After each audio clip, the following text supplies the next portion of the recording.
നവകേരള സദസ്സ് നടന്ന 44 ദിവസക്കാലം കേരളത്തിൻ്റെ തെരുവുകളിൽ യൂത്ത് കോൺഗ്രസ് പ്രവർത്തകരെയും KSU പ്രവർത്തകരെയും തല്ലിച്ചതച്ച പോലീസ് ഉദ്യോഗസ്ഥന്മാർക്ക് ഗുഡ് സർവീസ് എൻട്രി കൊടുക്കാനുള്ള തീരുമാനം കേരളത്തിൻ്റെ രാഷ്ട്രീയ ചരിത്രത്തിൽ ഒരു മുഖ്യമന്ത്രി പ്രതിപക്ഷ സമരത്തോട് നടത്തിയ ഏറ്റവും വലിയ പരിഹാസമാണ്.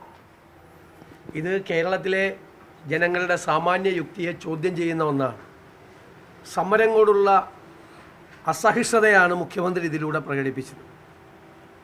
യഥാർത്ഥത്തിൽ കോഴിക്കോട് യൂത്ത് കോൺഗ്രസ് പ്രവർത്തകനെ കഴുത്ത് ഞെരിച്ച് കൊല്ലാൻ ശ്രമിച്ച പോലീസ് ഉദ്യോഗസ്ഥനും നിയമവിരുദ്ധമായി KSU പ്രവർത്തകരെ തല്ലിച്ചതച്ച മുഖ്യമന്ത്രിയുടെ ഗൺമാനുമൊക്കെയാണ് ഗുഡ് സർവീസ് എൻട്രി കൊടുക്കാൻ പോകുന്നത്. എത്ര ക്രൂരമായ പരിഹാസമാണ് ഒരു പ്രതിപക്ഷ സമരത്തോട് കാണിക്കുന്നത്. സമരങ്ങളിലൂടെ വളർന്നു വന്നതാണ് കമ്മ്യൂണിസ്റ്റ് പാർട്ടി എന്ന് പറയുന്ന ആ കമ്മ്യൂണിസ്റ്റ് പാർട്ടിയുടെ നേതാവിന് സമരങ്ങളോടുള്ള അസഹിഷ്ണുതയും അതിനോടുള്ള വെറുപ്പുമാണ് ഇപ്പോൾ ഇതിലൂടെ പ്രകടമാകുന്നത്. കേരള ചരിത്രത്തിലെ ഏറ്റവും ക്രൂരമായ പരിഹാസമാണിത്.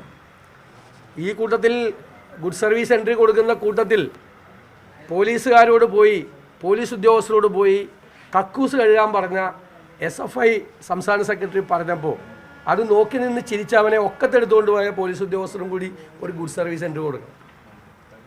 അത് നോക്കി ചിരിച്ചുകൊണ്ടിരുന്നല്ലോ.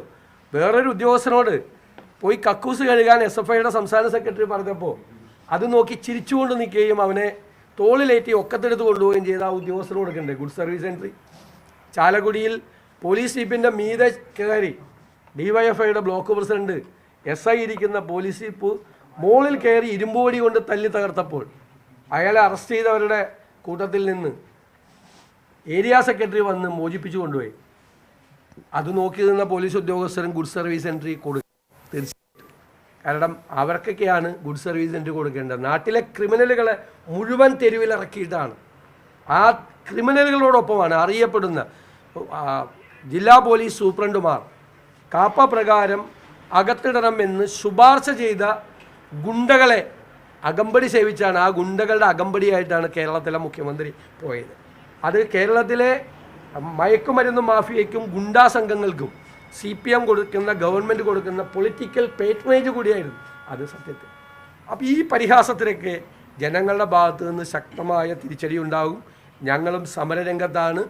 ഈ കുട്ടികളെ മുഴുവൻ ക്രൂരമായി തല്ലിച്ചതച്ച ക്രിമിനലുകൾക്കെതിരായി പോലീസ് ഉദ്യോഗസ്ഥന്മാർക്കെതിരായി ശക്തമായ നടപടികൾ സ്വീകരിച്ചില്ലെങ്കിൽ കോൺഗ്രസും UDFും കടുത്ത സമര പരമ്പരകളിലേക്ക് ഞങ്ങൾ നീങ്ങുകയാണ്.